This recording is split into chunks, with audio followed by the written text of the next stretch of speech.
Hola a todos, ¿cómo andan? Frank Castro de Mercados Trading. Hoy les traigo un nuevo video donde vamos a hablar un poco sobre el manejo de las emociones. Si bien hay teoría escrita sobre este tema, lo que yo voy a intentar hacer en este video es transmitirles lo que yo hago. Es lo que yo suelo hacer habitualmente para al menos intentar que mi trade sea lo más carente de emociones posible. Obviamente que siempre van a estar presentes las emociones, pero lo ideal es que no estén y de cierta manera podamos automatizar, por así decirlo, nuestra operación. El secreto en todo esto, más que nada, ¿saben cuál es armar un plan. Yo creo que en base al armado de un plan, ustedes van a poder contener sus emociones o al menos tratar de tomar las decisiones de la manera más racional posible. Obviamente que este plan no lo pueden hacer sobre la marcha, tienen que hacerlo siempre con anterioridad al ingreso de la posición. Esto quiere decir, o al menos lo que yo hago es, bueno, ¿dónde voy a lanzar mi orden de compra? A partir de ahí, ¿dónde voy a poner mi stop loss? Lo pondré en un porcentaje debajo de la orden de compra, lo pondré X puntos por debajo de un soporte, los pondré debajo de un gap, etcétera. Cuando ingreso, ¿de qué manera voy a ingresar? ¿Voy a pagar la cola de venta? ¿Voy a hacer fraccionado? ¿Voy a poner una posición X puntos por debajo de la punta de venta? Cuando ingreso, ¿qué voy a hacer? ¿Voy a aguantar la posición un día, 2 días, 3 semanas, un mes, mes y medio, dos? ¿Qué pasa cuando compro y comienza a caer? ¿Bien? ¿O qué pasa cuando compro y comienza a subir? ¿Cuál es el objetivo que yo tengo para este papel? ¿En qué precio yo voy a vender? ¿Cómo voy a vender? ¿Voy a darle directamente a la punta compradora? ¿Voy a repartir en distintas ventas a distintos precios? ¿Voy a vender escalonado? ¿Voy a vender en una sola orden? Etcétera. Como se fijan, lo que es responder a una serie de preguntas en donde al menos yo personalmente las respondo todas antes de comenzar a comprar un papel. Por ejemplo, esto puede llevarles poco tiempo, mucho tiempo, o sea, es más como que nada, depende cómo uno lo vaya aceitando. De cierta manera, como yo me las hago siempre habitualmente, es algo que uno ya la responde rápidamente. En el ejemplo de Cado, que bueno, todos vieron lo que fue la operación con Cado, todas estas decisiones las tuve que tomar en una cuestión de 1 o 2 minutos, porque no daba más tiempo para pensar. Entonces dije, bueno, esto se vuela, tengo que pagar la punta de venta. Bien, si el papel empieza a caer, voy a poner un stop loss debajo de la figura dentro de la figura de triángulo. Voy a vender intradía, digamos, la operación no la voy a aguantar más de un día. Si pago y comienza a subir, voy a vender al menos 7 puntos o 7% arriba de mi precio de compra. En el caso de que, bueno, comienza a caer, ya les conté, voy a vender en el punto interior de la figura. Entre otras cosas, si veo una ausencia de volumen voy a vender, también lo dije. Si veo que comienza a aparecer mucho volumen, podría llegar a recomprar. Bueno, esas fueron todas las preguntas y respuestas que al menos yo me hice en Cado, en donde de cierta manera era un día bastante volátil, por así decirlo, porque en un momento se frenó la cotización en el sentido de que no aflojaba ni la punta de compra ni la punta de venta. Y bueno, y eso podía generar dudas a alguno en el hecho de, a ver, compré mal, esto fue un empome, por así decirlo. Pero bueno, sin embargo, subió y yo respeté, digamos, lo que fue mi plan de ingreso y de salida. De ingreso y de salida, bien. Eso lo hago en millones de papeles. Les podría dar un ejemplo que podemos llegar a aplicarlo en Aluar. Más que nada lo voy a explicar acá en Molly para que ustedes se den una idea de lo que nos podríamos haber preguntado en esta oportunidad.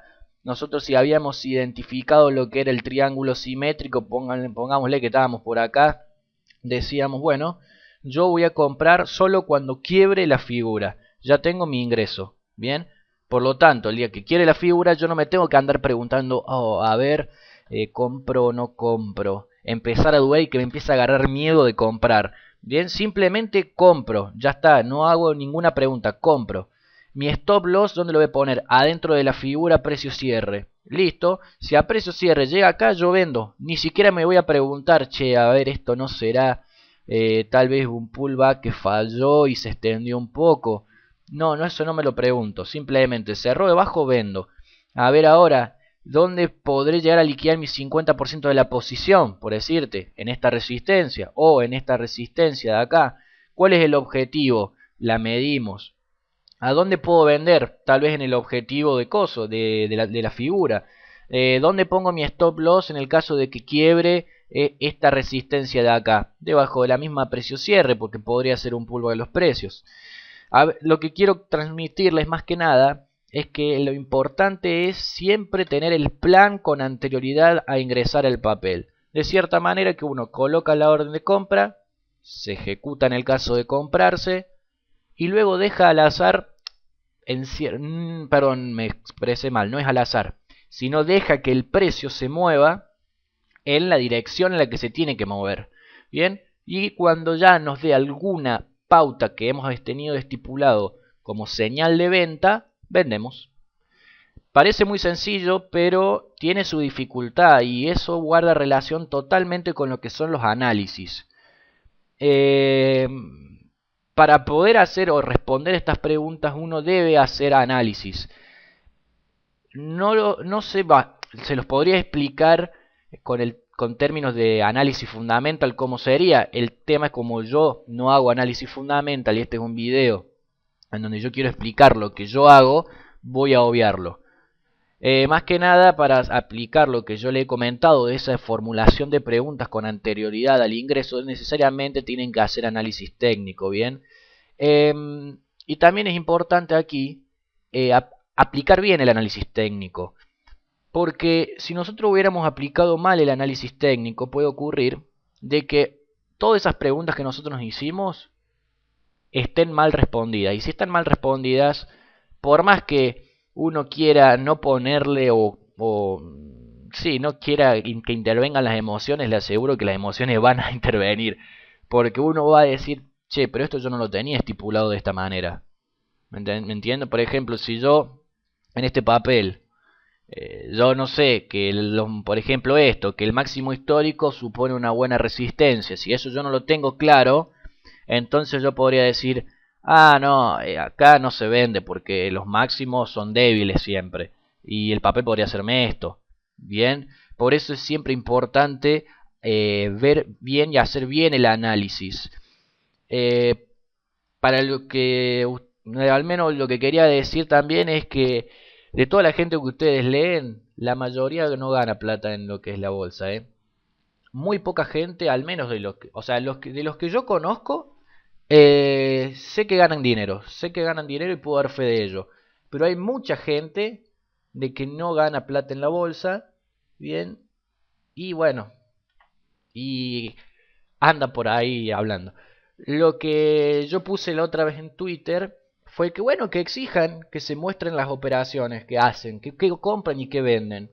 Por lo menos yo de esa manera, si ustedes se fijan, ya desde el año pasado, hacemos eso nosotros, o al menos yo lo hago. Yo agarro y digo, bueno, compré tal papel, bien, y después digo cuándo lo vendí. Habitualmente, ¿qué es lo que hago? Yo digo en el momento que lo voy a comprar, lo digo porque no tengo problema. Pero a la hora de vender, yo siempre espero un rato para comunicarlo. ¿Por qué? Porque yo puedo estar equivocado a la hora de vender. Puedo estar o vendiendo mal o me estoy apurando en vender. Y el papel simplemente podría seguir subiendo, por ejemplo. Entonces, o podría detener su subaja. Entonces alguien que compre o venda por lo que yo diga, que, a ver, si son dos o es uno, nada más, porque no creo que la gente compre o venda por lo que yo diga en Twitter. Bueno, podría tener o hacer mal su operación por algo que yo dije, algo que yo malinterpreté. Por eso también tienen que tener cuidado en ese sentido de que no darle importancia cuando uno dice o uno tiene una perspectiva alcista para un papel o bajista, porque no todos planeamos lo mismo. Por eso de nuevo el tema del plan. a ver, no todos aguantamos la misma caída, tal vez yo pueda estar sentado sin inmutarme si el papel que compré cae un 10% y otro cuando cae un 3 o 4% le agarra un infarto y sale a vender. Bien, no todos tenemos esa misma sensación. O por ejemplo, yo le puedo hacer un, no sé, pongámosle por decir un número, un 10 o un 12 a un papel, nada, en 1 o 2 días y yo estoy como si nada, y otra persona con un 10 y un 12 está saltando desde el techo festejando, porque por eso no todos eh, planeamos lo mismo, no todos actuamos de la misma manera y por eso, y más que nada relacionado a este tema de lo que son las emociones, hay que conocerse mucho a uno mismo. Yo creo que la persona que sea así muy eufórica y demás le suele jugar en contra sus emociones aquí en la bolsa. Ejemplo claro fue la victoria de Macri. Todos pensaban que cuando Macri ganase las elecciones iba a ser un boom en la bolsa y no, eso va en contra totalmente de lo que es ahí sí me adentro un poco la teoría, está en contra de lo que es la teoría pura.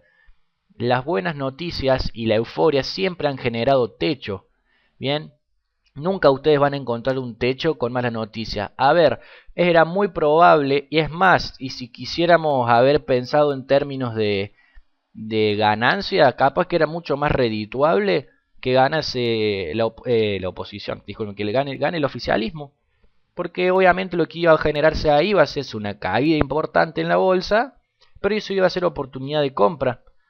Bien, en cambio lo que sucedió con Macri, bueno, obviamente el que apostó a largo plazo ha ganado, pero en ese momento hay mucha gente que perdió, bien, y que perdió mucho. Por eso, bueno, esos términos de emociones también suelen generar lo que son pisos y techos. Más que nada, como dije, en la euforia van a ustedes encontrar siempre techo. Y aquí, ojo, hay que entender por techo no a una reversión de la tendencia, ¿bien? Sino que puede ser una pausa. Ese techo puede significar lo que es una pausa en la tendencia. Y los pisos siempre se van a generar con pánico. Es por eso que yo voy de nuevo a recomendar que sepan interpretar bien lo que es el VIX. El VIX o el índice de volatilidad que nos muestra esta franja de confianza y miedo o pánico en el mercado es muy pero muy importante para analizar el SP500. Eh, hice un video, lo puse la otra vez en Twitter. Es muy importante porque de esa manera ustedes van a poder interpretar o van a poder ver el sentimiento del mercado, que es algo muy importante. Porque de nuevo, si tenemos un VIX alto, es una señal de piso por donde la mire. En el pánico siempre se hacen los pisos, siempre. Bien, y si es un VIX bajo, vamos a encontrar que se podría estar formando un techo porque hay mucha confianza. También, por ejemplo, en términos de emociones, donde hay dinero fácil y la gente se siente con confianza, hubo ya varios ejemplos, creo que todos lo hemos leído, en donde viene la gente, pone 10 pesos, se gana 20 y cae y dice, che, ¿por qué está cayendo? Porque cayó un 3% nomás. Bien, cuando la gente está tan confiada de esa manera, viene techo. En cambio, cuando la gente dice, esto no para de caer, ¿cuándo va a dejar de caer? Ya me está reventando toda la comitente. Esas son señales de piso. Bien, esas cosas son, si bien, a ver, pueden escapar un poco lo que es la lógica, que si bien uno desde el punto de vista técnico lo puede fundamentar, son como aspectos no, ítems, no, son como... Bueno, supongamos que si le digamos ítems a tener en cuenta para lo que son la determinación de techos y pisos en el mercado. También, por ejemplo, no es cierto, o al menos este es mi punto de vista, que por ejemplo, que las buenas noticias generen pisos en el mercado. Bien, las buenas noticias hay que tener mucho cuidado, porque si el papel es bajista, bien, ¿qué quiere decir que sea bajista? Que su tendencia sea bajista, o sea, que haya una caída del precio, máximos y mínimos descendentes. Si hay fortaleza en esa caída, las buenas noticias no sirven para nada. Para nada. Es más, si esa buena noticia no genera al menos por decirte, un frenate en la caída, ese papel es ultramente bajista, ultramente bajista. Lo mismo sucede cuando la tendencia es alcista. Si una mala noticia no genera que una reversión del papel, entonces va a seguir subiendo. Por eso lo que yo les decía anteriormente en términos de emociones, lo que son techos y pisos se forman en sentido inverso se forman en relación directa con los sentimientos. El techo lo vamos a ver siempre cuando haya confianza, euforia, nunca lo vamos a ver con pánico, jamás. Bien, el pánico recién lo vamos a ver cuando estemos en piso, o el piso se va a formar por el pánico. Y es muy simple, cuando por ejemplo uno siente pánico, bien, ¿qué es lo que va a hacer? Van a leer ustedes que se comienzan a vender los papeles, regalar los papeles. Entonces en ese afán de regalar papeles, lo que son las grandes instituciones, lo que hacen es recargar papeles simplemente. Y ellos le van a poner el piso al mercado. Y cuando vean que ya está tan estrangulada la venta, o sea que ya no se pueden regalar más papeles, va a ser en el momento en donde se hace piso en el mercado. Lo mismo ocurre con la euforia. En la euforia ocurre exactamente, digamos, el sentido inverso. Lo que se compraron en el piso o en el pánico los institucionales o los traders profesionales, traders institucionales, llámense que son bancos, aseguradoras, etcétera, o inversores mayoritarios, te lo van a descargar en la euforia, porque además en la euforia se evidencia el volumen. Sepan, y eso también es importante, ya el video ya estoy hablando de cualquier cosa menos de emociones, pero bueno, espero que les sirva. Es importante también reconocer que a veces los pisos no se generan con volumen. ¿Por qué? Porque las grandes manos aprovechan en la caída del papel para ir llevando. ¿Bien? Y ustedes van a decir, ¿por qué? Bueno, una de las mejores maneras, digamos, de que ellos pasen desapercibidos es que en ese pánico de vender a mansalva o lo que venga, a cualquier precio, es que ellos vayan comprando. Y luego necesitan del volumen, ¿bien? O sea, ¿qué quiere decir? En 2 o 3 ruedas, ellos te liquidan todos los papeles. ¿Por qué? Porque hay otra gente que está comprando. Y ese momento en donde ya no queda más compradores, es el momento en donde el papel genera techo. ¿Por qué? Porque todos dicen, esto subió un 50%, esto sí va a subir un 60% más de nuevo. En esa confianza se traduce en techo. Por eso es muy importante que sepan utilizar y analizar lo que es el indicador RSI y Momentum. Son los únicos 2 indicadores que al menos yo utilizo. Entonces vamos a pasar en limpio todo el video. Para controlar las emociones, lo que yo hago es determinar un plan. En ese plan, ¿qué cosa vamos a encontrar? Primero el análisis del papel. Bien. Yo luego de interpretar el papel, más que nada a ver si es alcista y cuáles son sus objetivos, lo que determino es mi punto de entrada, ¿bien? ¿Dónde voy a vender? Mi punto de entrada, ¿bien? ¿Dónde voy a vender en el sentido de objetivo alcista? Y dónde voy a ubicar mi stop loss en el caso de una caída del papel, ¿bien? En el caso de que el mercado no haga lo que yo pensaba. De esta manera, yo simplemente lo que tengo que hacer es monitorear que no exista ningún fenómeno, digamos, externo, o que no exista ninguna variable que yo no haya tenido en cuenta. A ver, me ha ocurrido, recuerdo el caso de CTIO el año pasado, en donde dentro del análisis que yo había hecho del papel, no contemplaba un aumento descomunal del volumen. Se generó un aumento descomunal del volumen y lo que tuve que hacer obviamente es replantearme nuevamente mi plan. Por eso lo que es la importancia del plan. Y bueno, nuevamente que ustedes entiendan, al menos esto es mi punto de vista, es lo que yo he podido determinar. Obviamente hay autores que también hablan de ello, pero al menos yo les estoy expresando lo que yo veo, que en los techos se van a formar con buenas noticias. Y nuevamente entiendan, llamándose buenas noticias, esto sería confianza en la gente, euforia, sentido de que la bolsa no cae nunca, etcétera. O sea, que puede generarse, eso quería decir, que el techo que se puede generar no quiere decir una reversión de tendencia, sino una pausa en la misma.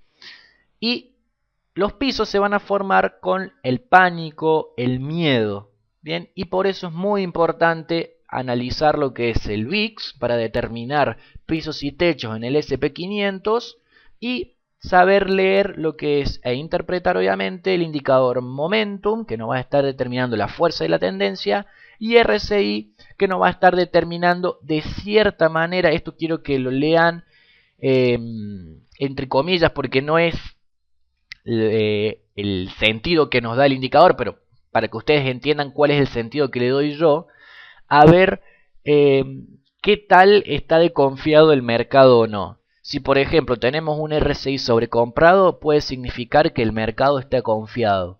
¿Bien? Y si tenemos un RSI sobrevendido, puede significar que el mercado tiene miedo y está en pánico. Obviamente que de nuevo, no lo lean así, eso no lo dice en ningún lado y hasta puede estar mal interpretado de esa manera.